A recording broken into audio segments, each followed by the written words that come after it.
honesty is the best policy. খুবই short প্রভাব। Welcome তোমার স্যার। আজকের লেসনটা তোমাদের নবম দশম শ্রেণী ইংরেজি দ্বিতীয় পত্রে right forms of verbs are 30 এর থেকে 24 পর্যন্ত পার্টে কিন্তু আমি তোমাদেরকে রাইট ফর্মস অফ ভার্বসের যাবতীয় নিয়মগুলো দেখাইছি। তুমি যদি না দেখে থাকো তাহলে উপরে আই বাটনে ক্লিক করে প্লেলিস্টে গিয়ে দেখে আসতে পারো। আজকে আমরা যে রাইট ফর্ম অফ ভার্বসটা নিয়েছি সেটা বোর্ডে আসছে। বেশ ইম্পর্টেন্ট একটা passage.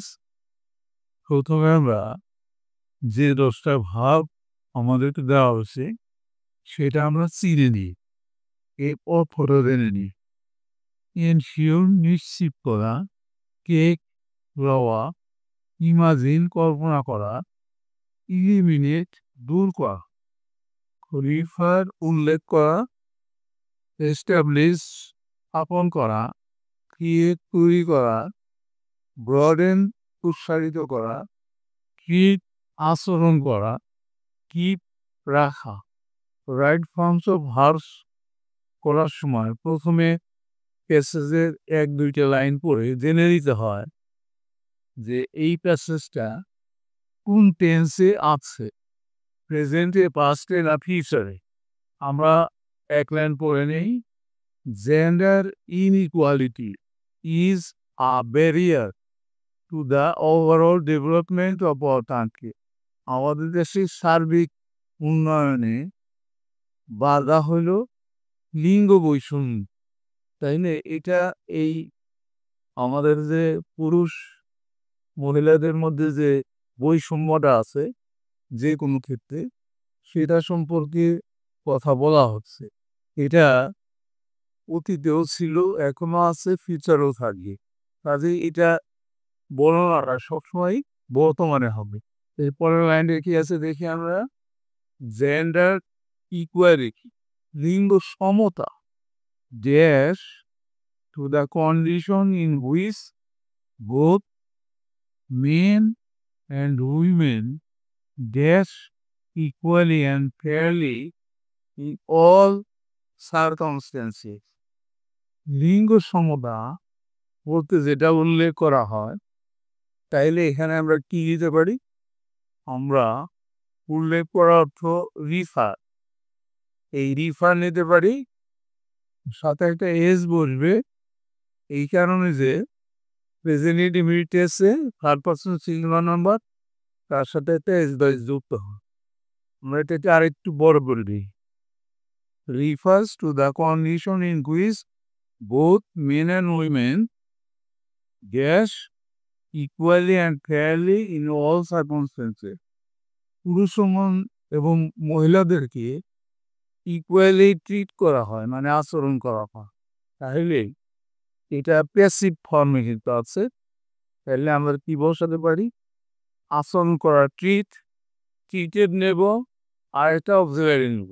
Main and women plural, তাহলে আমরা নেব আর ট্রিটেড ইকুয়ালি, তাদেরকে অ্যান্ড ফেয়ারলি, সমভাবে তাদের সাথে আচরণ করতে হবে। ইন অল সার্কামস্ট্যান্সেস, সকল অবস্থায়। এরপর আছে কি without by gerund, without gerund, উইদাউটের পরে ভাব থাকলে কিন্তু তার সাথে আইএনজি যুক্ত হয়। Without dash the participation of the both the social and economic development dash, এখানে বলিস। তাইলে এই সেন্টেন্সে 2 জায়গায় আছে নিশ্চিত না করে, তাইলে এনশিওরটা দিতে পারি আমরা। যেটা নেব সেটাকে একটা আর্থিক চিহ্ন দিয়ে বাকি এনশিওর, তার সাথে আইএনজি যুক্ত হবে।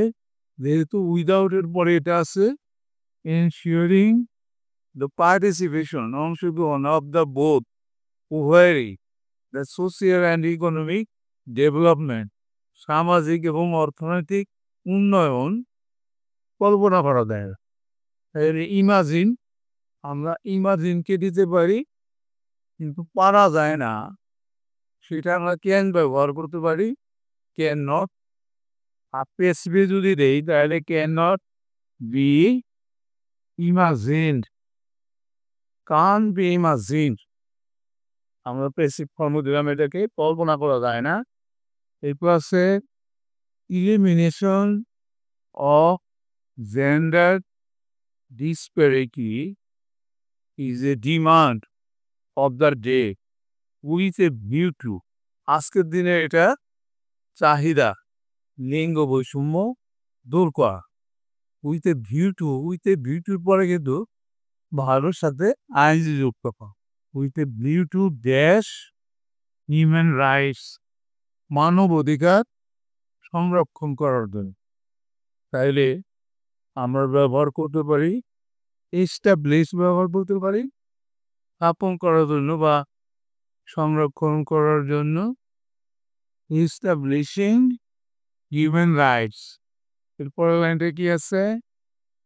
আওয়ার গভর্নমেন্ট অলরেডি ড্যাশ সাম ইনিশিয়েটিভস, কিছু পদক্ষেপ এরই মধ্যে গ্রহণ করছে। অলরেডি থাকলে কিন্তু প্রেজেন্ট পারফেক্ট টেন্সে চলে যায়, নেওয়া হয়েছে তাহলে টেক, আমরা টেক নিতে পারি।